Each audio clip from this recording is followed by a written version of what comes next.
Adventus Media y UM Radio presenta La historia de la redención. Capítulo 26. El ministerio de Cristo.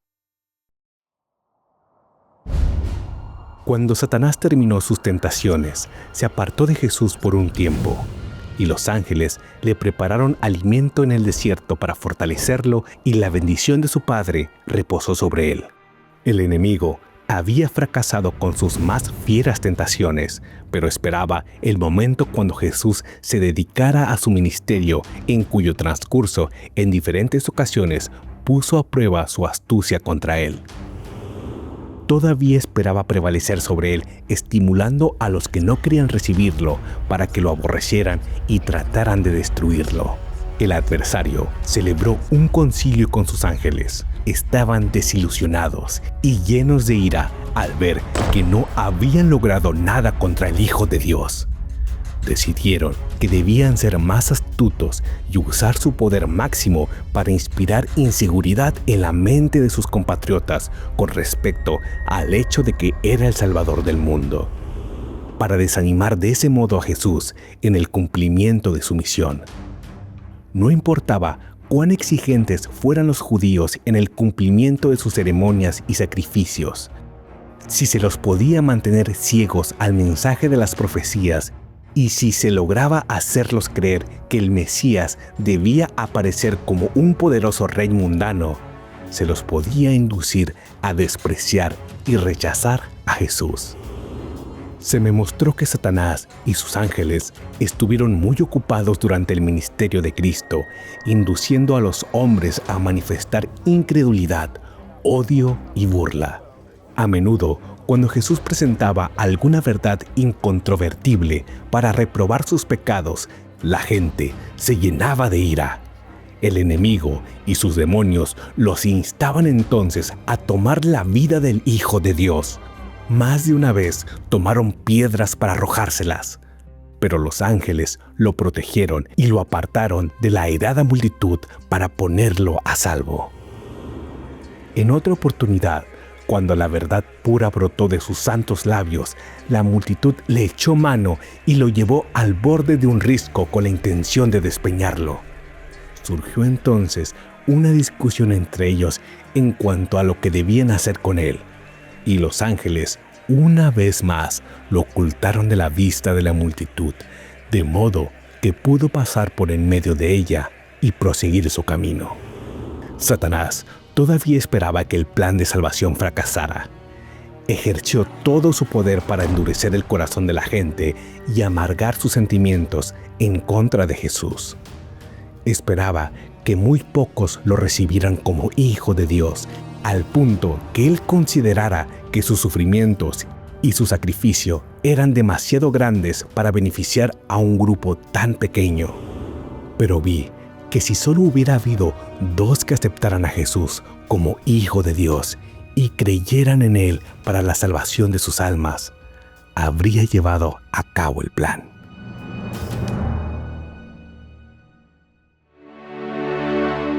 Alivio para los que sufrían.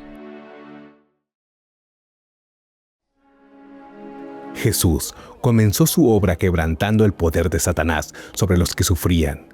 Restauró la salud del enfermo, dio vista al ciego y sanó al tullido, induciéndolo a saltar de alegría y glorificar a Dios. Restauró la salud de los que habían estado enfermos por muchos años, sometidos al cruel poder de Satanás. Con palabras llenas de gracia, consolaba al flaco, al tembloroso y al desanimado, a los débiles, acosados por el sufrimiento, y a quienes el enemigo retenía triunfante. Jesús los arrebató de su puño, devolviéndoles la sanidad del cuerpo y dándoles gran alegría y felicidad. Resucitó a los muertos, y estos glorificaron a Dios por el maravilloso despliegue de su poder. Hizo obras extraordinarias en favor de todos los que creían en él. La vida de Cristo estuvo llena de palabras y actos saturados de benevolencia, simpatía y amor. Siempre estuvo atento para escuchar las quejas de los que acudían a él y para darles alivio.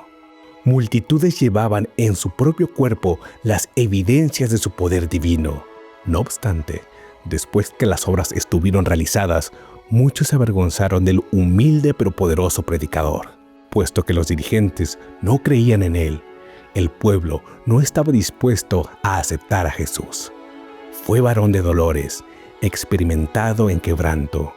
No podían soportar el ser gobernados por los principios manifestados en su vida sobria y abnegada. Deseaban gozar de los honores que confiere el mundo. Sin embargo, muchos siguieron al Hijo de Dios y escucharon sus enseñanzas, regocijándose con las palabras tan llenas de gracia que surgían de sus labios. Esas palabras, sumamente significativas, eran tan claras que hasta el más simple las podía entender.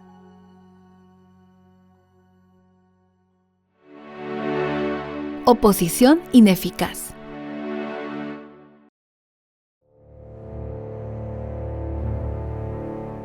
Satanás y sus ángeles cegaron los ojos y oscurecieron el entendimiento de los judíos e impulsaron a la gente más importante y a los dirigentes para que tomaran la vida del Salvador.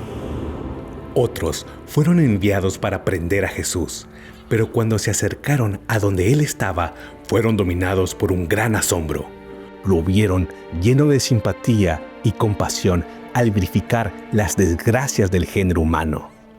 Lo escucharon dirigir palabras de ánimo con amor y ternura al débil y al afligido. También lo oyeron reprender con voz autoritaria el poder de Satanás y liberar a sus cautivos. Escucharon las expresiones llenas de sabiduría que procedían de sus labios y se sintieron cautivados. No pudieron ponerle las manos encima. Regresaron sin Jesús ante los sacerdotes y ancianos. Cuando se les preguntó, ¿por qué no le habéis traído?, relataron lo que habían visto de sus milagros, de las santas palabras llenas de sabiduría, amor y entendimiento que habían escuchado, y terminaron diciendo: Nunca habló hombre alguno como este hombre. Los principales sacerdotes los acusaron de estar engañados, y algunos de los dignatarios se avergonzaron de que no lo hubieran prendido. Los sacerdotes preguntaron burlonamente si alguno de los dirigentes había creído en él. Vi que muchos de los magistrados y ancianos creían en Jesús, pero Satanás impedía que lo reconocieran. Temían más el reproche de la gente que a Dios. Hasta entonces, la astucia y el odio de Satanás no habían logrado desbaratar el plan de salvación. Se acercaba el momento cuando debía cumplirse el propósito por el cual Jesús había venido a este mundo. El enemigo y sus ángeles se consultaron y decidieron inspirar a la propia nación a la cual pertenecía Cristo para que reclamara ansiosamente su sangre y acumulara sobre él crueldad y escarnio. Esperaban que Jesús no soportara semejante tratamiento y no conservara su humildad y su mansedumbre. Mientras Satanás trazaba sus planes, Jesús revelaba cuidadosamente a sus discípulos los sufrimientos por los cuales tendría que pasar, cómo sería crucificado y cómo se levantaría de nuevo al tercer día. Pero el entendimiento de ellos estaba embotado y no podían entender lo que quería decirles.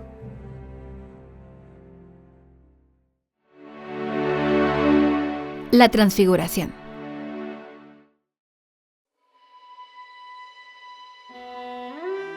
La fe de los discípulos se fortaleció muchísimo en ocasión de la transfiguración, cuando se les permitió contemplar la gloria de Cristo y escuchar la voz del cielo que daba testimonio de su carácter divino. Dios decidió dar a los seguidores de Jesús una prueba contundente de que era el Mesías prometido, para que cuando vinieran el amargo pesar y la desilusión de la crucifixión, no perdieran por completo su confianza. En el momento de la transfiguración, el Señor envió a Moisés y a Elías para que hablaran con Jesús con respecto a sus sufrimientos y su muerte. En lugar de elegir a los ángeles para que conversaran con su Hijo, Dios envió a los que habían pasado por las vicisitudes de la tierra. Elías había andado con Dios. Su obra había sido penosa y difícil porque el Señor había reprendido los pecados de Israel por su intermedio. Era un profeta de Dios. No obstante, se vio obligado a huir de lugar en lugar para salvar su vida. Sus propios connacionales lo perseguían como si fuera una bestia feroz para destruirlo. Pero Dios trasladó a Elías. Los ángeles lo llevaron en gloria y en triunfo hasta el cielo. Moisés fue más grande que todo otro hombre que haya vivido antes que él. Fue grandemente honrado por Dios y tuvo el privilegio de hablar con el Señor cara a cara, como alguien cuando habla con su amigo. Se le permitió ver la luz resplandeciente y la excelente gloria que rodean al Padre. El Señor libró por medio de Moisés a los hijos de Israel de la esclavitud egipcia. Fue intermediario entre Dios y su pueblo y a menudo se interpuso a la ira de Dios. Cuando el enojo del Señor se encendió grandemente contra Israel por su incredulidad, sus murmuraciones y sus graves pecados, el amor de Moisés por ellos fue sometido a prueba. Dios le propuso destruirlos y hacer de él una poderosa nación. Moisés manifestó su amor por Israel al suplicar fervorosamente en su favor. En su angustia, oró a Dios para que desviara su fiero enojo y perdonara a Israel, o eliminara su nombre de su libro. Moisés pasó por la muerte, pero Miguel descendió y le dio vida antes que su cuerpo viera corrupción. Satanás trató de retener ese cuerpo, pretendiendo que le pertenecía, pero Miguel lo resucitó y lo llevó al cielo. El enemigo se quejó amargamente contra Dios, acusándolo de injusto al permitir que le fuera arrebatado su presa. Pero Cristo no reprendió a su adversario, a pesar de que el siervo de Dios había caído como resultado de sus tentaciones. Mansamente remitió el caso a su Padre. El Señor te reprenda. Jesús dijo a sus discípulos que había entre ellos algunos que no pasarían por la muerte hasta que vieran que el reino de Dios descendía con poder. Esta promesa se cumplió en ocasión de la transfiguración.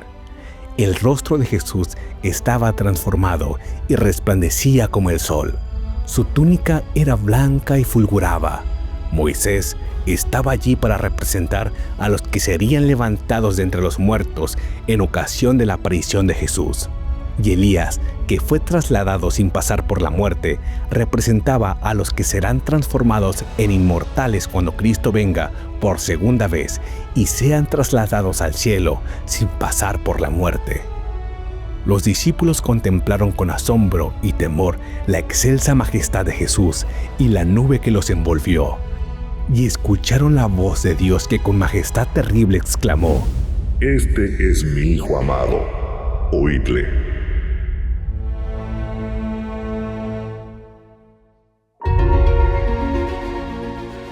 Este audiolibro es una producción de Adventus Media y UM Radio, tomado de la traducción del libro La Historia de la Redención, escrito por Elena G. de White.